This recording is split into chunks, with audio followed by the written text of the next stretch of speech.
Hi, Grandma Bev here from Life with Grandma Bev, and welcome to my channel.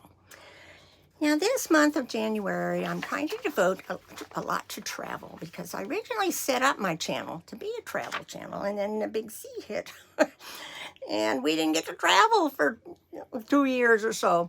And I had to diversify into other things, which you can see from my intro. There are all kinds of subjects, so, check on those too. And let's see, it looks like my new assistant has come up here. Hello, this is Callie, and we just got her on my birthday, the 23rd of December. So we had a nice, fun Christmas weekend with her. She's a doll, and she's my new admin assistant. And she usually will pop into videos. So, cats, you can't tell them, no, don't come in here while I'm, all right. And she's a talker. So what am I going to cover today? Now, these are my opinions, okay? And I've got, notes. And it's the 10 cabin locations to avoid on a cruise ship. And that's pretty important. Some people don't care, but man, you get stuck in some of these cabins I'm going to talk about. You'll start getting opinions on where to book and where not to book a cabin. So, just like there are bad seats on an airplane, like the middle seat, there is such a thing as bad cruise ship cabins. Getting stuck with one of the worst cabin locations on a cruise ship, and you're sleeping alone, and you're sleeping in alone time may be interrupted by noise, smells, and other annoyances. But you can choose more on those. Let's start on number 1, near entertainment venues. Now, when you're going to book, you got to do your research. We watch a lot of YouTube videos.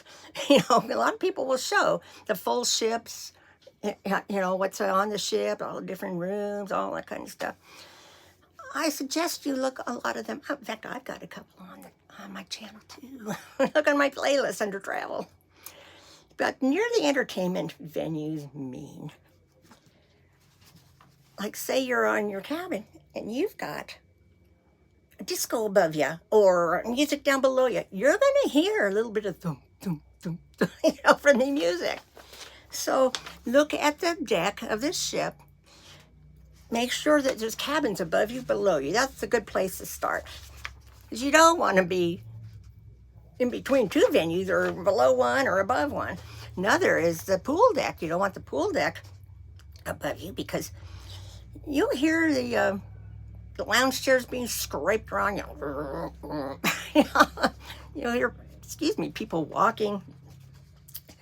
So, make sure that the atrium, is used for a lot as an entertainment hub for music and performances. So try not to be too close to that either.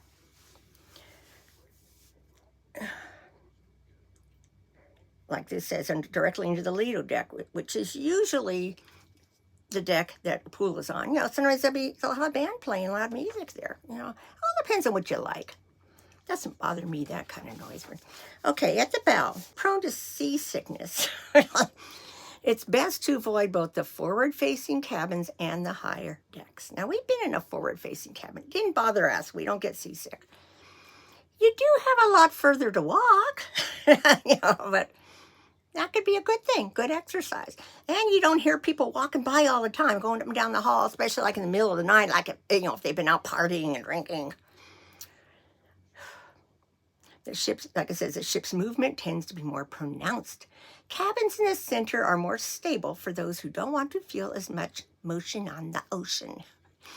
Now, we started staying a little bit closer now to the elevators because of my health issues, my lack of being able to catch my breath real well. Okay, near the anchor. Now, we've stayed up in right where the anchor is. Because when it's dropped, you hear it. You hear it going, or when it comes up. But I don't mind that because it tells me, okay, it's getting close to time to get up. Doesn't bother me. So, and when you're in the middle of the day, it doesn't matter if it's you hear it going up because you're just too busy doing other stuff. Some people say, well, I'm never in my cabin much anyway. Well, okay, that's good. But some people like me are. Okay, obstructed views. Now, those can be, you look right out your window and there's the little boats, the big orange lifeboats, or tenders if they have to tender you into port. They call those obstructed views, and usually a cabin number, if you look at a cabin number on the charts or deck plans, it'll tell you what the obstructed view is. It could be just the lower part of the balcony. It may not be clear. It may be metal or something. So if that matters to you, make sure of what the obstructed view is going to be. And those lifeboats need maintenance all the time. So you have to expect to see the odd worker passing by your window every now and then. Okay, close to the engine room and the galleys. Now, you don't really have a problem on the mega ships today. Just don't look for a cabin near the engine room unless you happen to like the smell of marine diesel and occasional vibrations. If you are sensitive to smell, avoid, too, booking near the restaurant galleys, which are usually blocked off as large gray technical spaces between dining rooms on deck plans. French fries smell great when you're eating them, but not so much when batch after batch is cooked.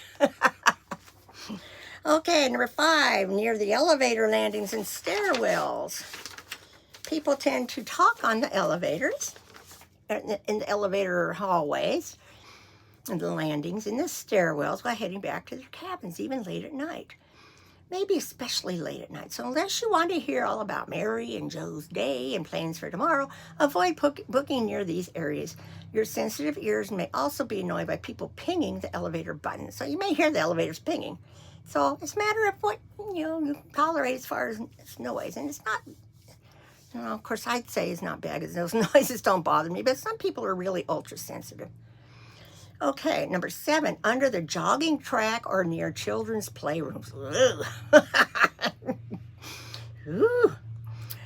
Noise is an issue if you are directly under the jogging track or the promenade deck, unless you like awakening to a rigorous thump, thump, thump.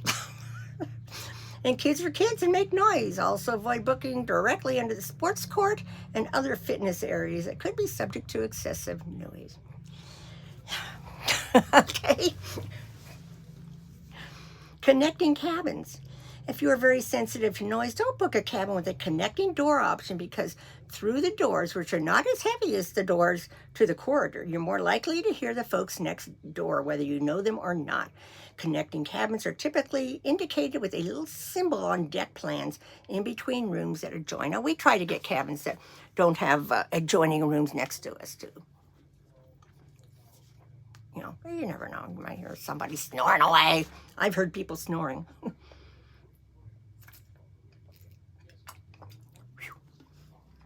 There's other activities going on during the night. So, watch for connecting cabins. Now, if you're going with another couple and you want to be able to have your door open in between both cabins sometimes, yeah, that one, Near the crew maintenance areas and crew passageways. Among the possible horrors here is getting a cabin next to the vacuum toilet control system. I've never heard of that. Which means you'll hear constant flushing, door slamming as our crew goes about their work. Maybe another annoyance. Well, I wouldn't know where those are and shit. Okay, around smoking areas. Well,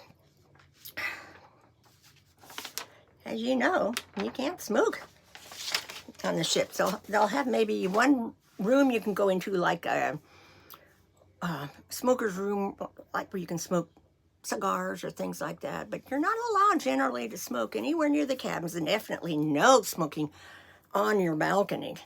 But that's made it sound like a lot of work to pick your cabin.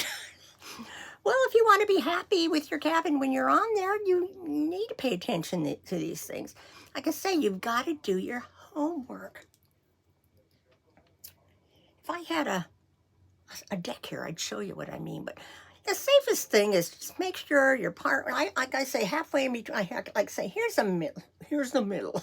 Maybe a little down from that side or a little down from that side. Cabins above you, cabins below you. That's usually pretty safe.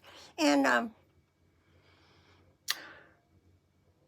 The higher up you go, you may feel the motion a little. Now, I very rarely felt motion to where it made me feel sick, but some people are really sensitive.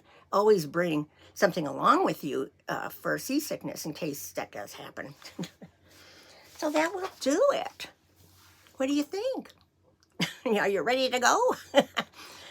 If it's your first time, you might consult with a travel agent to help you.